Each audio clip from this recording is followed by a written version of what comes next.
Hello, welcome to law in nutshell. आज हम बात करने वाले हैं सेक्शन 142 कॉग्निजेंस ऑफ ऑफेंस के बारे में।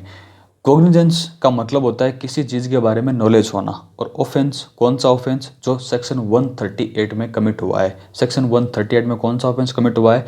डिसऑनर ऑफ चेक का। तो जब डिसऑनर ऑफ चेक का जो ऑफेंस होता है तो उसकी कॉग्निजेंस कोर्ट किस तरीके से लेगा, इस बारे में बात की गई है सेक्शन 142 के अंदर। सेक्शन 142 के अंदर सबसेक्शन 1 है, सबसेक्शन 2 है और उसके बाद में एक्सप्लेनेशन है। तो सबसेक्शन 1 के बारे में बात करते हैं।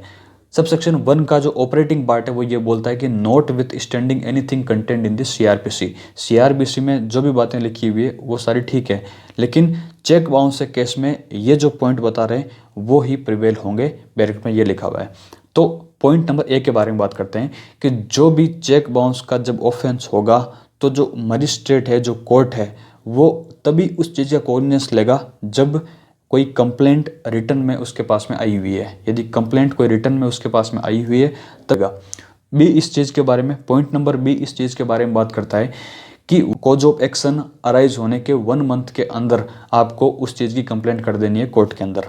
जैसे कॉज ऑफ एक्शन कब अराइज होता है? मैंने आपको कोई चेक दिया और आपने अपनी बैंक में उसको चेक को लगाया और उस अकाउंट में पैसे नहीं थे, तो उसके बाद में बैंक से आपको इन्फॉर्मेशन मिल गई कि सामने वाले के अकाउंट में पैसे नहीं है, इसलिए वो जो चेक है वो डिसऑनर हो गया है।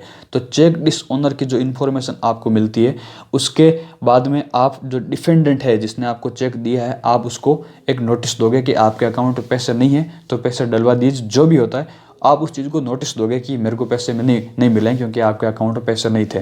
तो उसके बाद में 15 दिन के अंदर यदि आपके पास में कोई रिप्लाई नहीं आता है तो उसके बाद में कॉज ऑफ एक्शन अराइज होता है। तो जिस दिन वो कॉज ऑफ एक्शन मतलब वो 15 दिन खत्म होते हैं उसके 1 महीने के अंदर अंदर आपको कोर्ट में कंप्लेंट कर देनी है।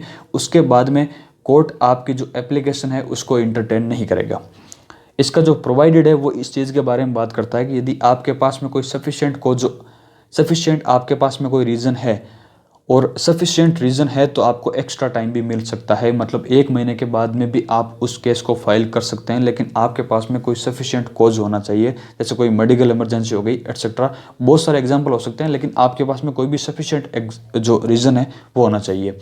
पॉइंट नंबर सी इस बारे में बात करता है कि ये जो केस है वो किस कोर्ट के सामने प्रेजेंट होगा।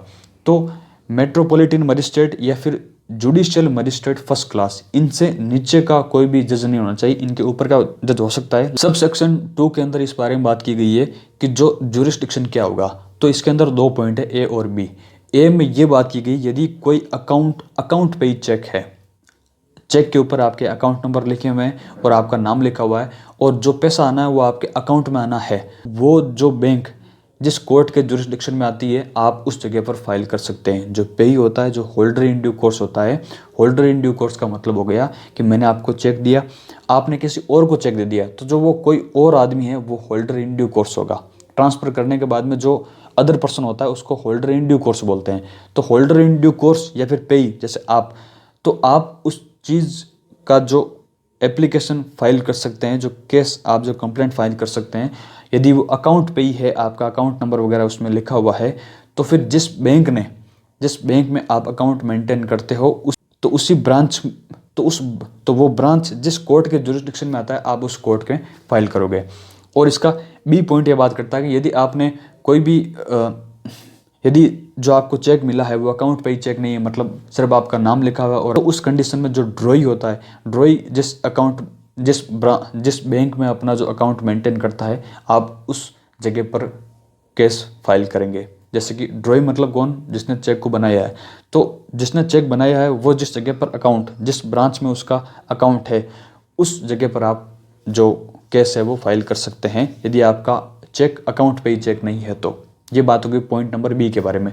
अब इसका जो एक्सप्लेनेशन है वो बहुत ही कॉमन सेंस के बारे में बात करता है कि जैसे मान लो कोई व्यक्ति जयपुर के अंदर रह रहा है और उसका जो खाता है वो SBI मालवीय नगर ब्रांच में उसका खाता है।